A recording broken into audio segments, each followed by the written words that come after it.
Vous êtes un des seuls hommes politiques souverainistes à avoir abordé la question des rapports avec la minorité anglophone. Et vous croyez possible, si je vous comprends bien, sinon de les convaincre massivement de rejoindre l'option souverainiste, vous croyez qu'il est possible néanmoins de les convaincre sur une base économique, sur une base d'arguments qui sont moins affectifs ou identitaires que pragmatiques et économiques.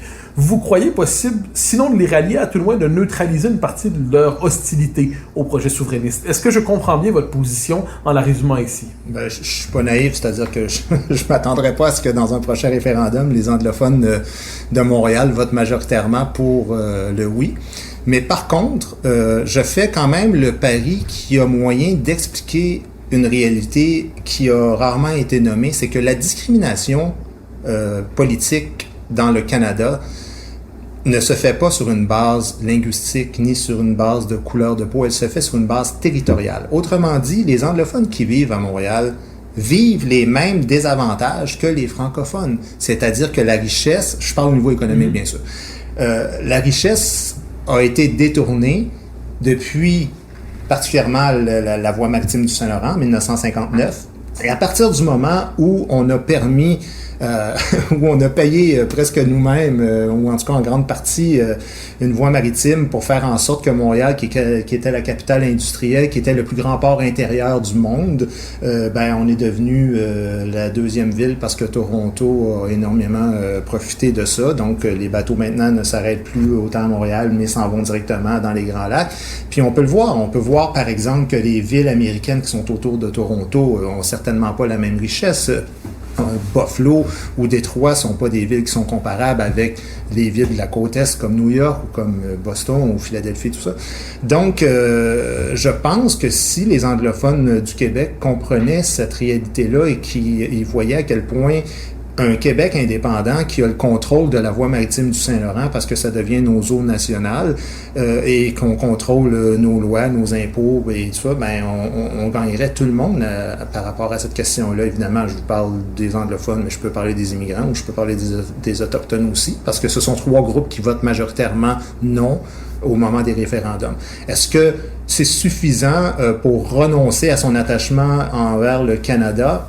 Peut-être pas. Peut-être qu'il y a beaucoup d'anglophones qui diraient, écoute, il y a un prix à payer, je veux quand même continuer, mais si on demeure la province la plus pauvre au Canada, c'est d'abord et avant tout parce que on nous a demandé comme citoyens au Québec, et là je parle de tous les Québécois, de bâtir deux nations, somme toute. C'est-à-dire que des grands projets comme Hydro-Québec, on les finance nous-mêmes, alors que le pétrole albertain, on le finance avec l'argent des Canadiens. Et c'est pour ça ensuite, quand j'entends les Albertains dire « Hey, c'est notre pétrole, puis mais de votre pétrole, vous seriez pas capable d'aller le chercher si vous n'aviez pas la part de tous les Canadiens, dont les Québécois, et c'est tout à fait normal qu'on touche une partie indirectement par la péréquation de cet argent-là, et c'est aussi tout à fait normal qu'on ne vous envoie pas une partie de nos profits d'Hydro-Québec parce qu'on a nous-mêmes bâti cette société-là. Mais si on nous demande de construire deux États, c'est normal qu'on finisse par comprendre qu'il y a un gouvernement qui est en trop et ce ne sera jamais celui du Québec parce que celui-là ne sera jamais éliminé. Donc, il faut forcément que les anglophones acceptent en partie cette réalité-là.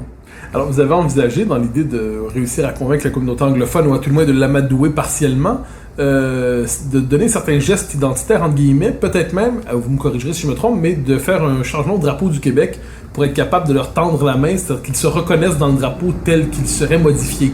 Est-ce que c'est une position à laquelle vous demeurez accroché aujourd'hui, ou pour vous, la question du drapeau, parce que j'ai eu quelques querelles et critiques autour de ça, est-ce que vous avez laissé ça de côté, ou vous croyez encore qu'on doit modifier le drapeau dans l'espoir de gagner l'adhésion symbolique des anglophones au cadre québécois? Les gens sont très sensibles aux symboles. On l'a vu avec l'histoire du drapeau à la Saint-Jean, ce qui peut sembler un paradoxe pour bien des gens que je défende ça et que j'ai fait ce type d'affirmation-là. Moi, je n'ai jamais dit que j'allais changer le drapeau du Québec. C'était pas ça mon point de vue. Par contre, je demande, c'est surtout une question qui a été soulevée sous forme un peu de provocation pour les Québécois francophones et blancs même, les descendants des Canadiens français, de leur demander de se positionner à un moment donné sur l'idée que vous arrêtez pas de dire les anglophones sont pas avec nous, les immigrants sont pas avec nous, les autochtones sont pas avec nous.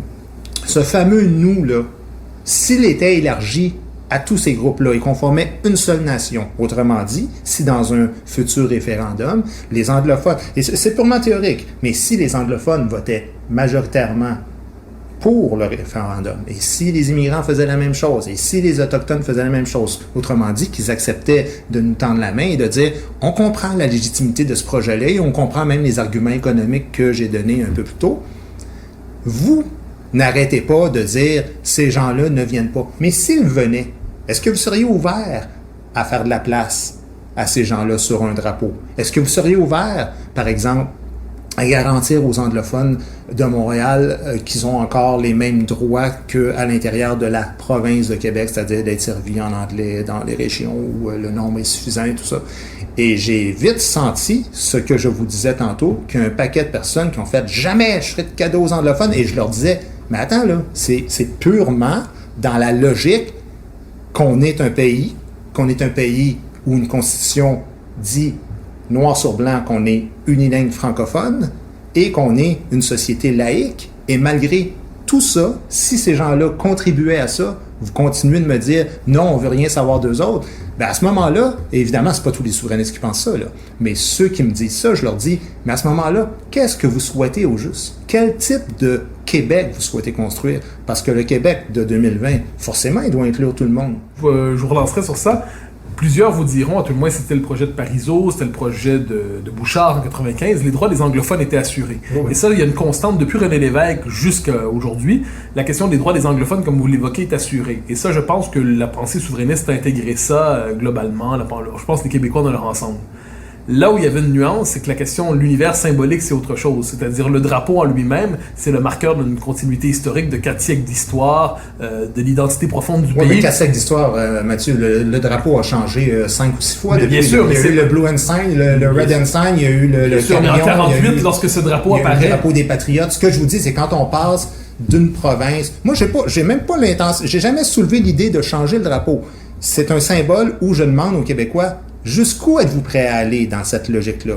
Et forcément, quand on passe d'un statut de province à un statut de pays, il est possible qu'un futur politicien éventuellement dise qu'il faudrait marquer l'époque avec un drapeau qui, somme toute, serait peut-être modifié ou pas.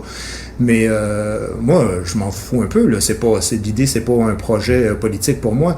Mais c'est important quand même de comprendre que si on n'est pas prêt à rien faire...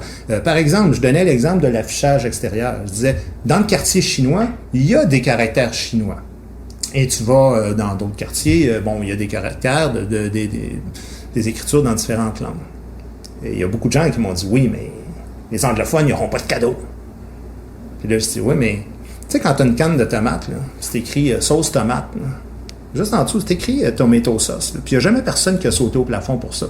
J'ai jamais entendu personne dire, c'est scandaleux, tout ça. Ce que je dis, c'est si on accepte de vivre avec des gens qui seraient prêts à faire des concessions, dites-moi, donnez-moi des arguments, dites-moi de quelle manière je peux aller les voir et leur parler de votre ouverture à vous aussi. Donc, juste pour être certain de bien comprendre, vous pensez la possibilité de changer l'affichage linguistique à Montréal, puisque l'anglais est déjà présent avec la loi, je perds le nom de la loi au moment où je veux le dire, mais la loi du 2 tiers, 1 tiers, c'est-à-dire 86, je crois. C'est 2 tiers, 1 tiers. C'est-à-dire, en gros, l'anglais est partout présent. Alors, j'ai pas l'impression que l'anglais soit absent de l'affichage à Montréal. Absolument. Mais pour vous, pour marquer un geste d'ouverture supplémentaire, il serait possible de changer les dispositions d'affichage? D'abord, moi, j'ai rien à changer parce que l'affichage est déjà...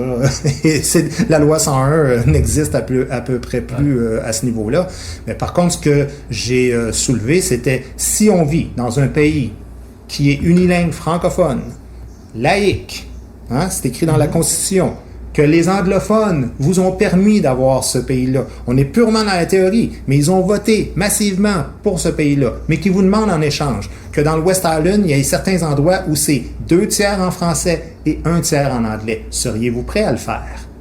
Donc, c'est strictement une question que j'ai soulevée et que, évidemment, certains adversaires ont vite pris au bon et ont dit « Ah, il veut changer le drapeau puis il veut que ce soit écrit en anglais partout. » Premièrement, je ne parle pas de l'anglais en particulier. J'ai parlé de l'italien dans la petite Italie. J'ai parlé de différents quartiers. Est-ce qu'on serait prêt dans certains quartiers de Montréal où il y a une grande concentration d'une certaine immigration de leur dire vous pouvez avoir le 1 tiers dans votre langue, mais toujours dans l'idée que c'est un pays qui est créé grâce à la collaboration de ces gens-là.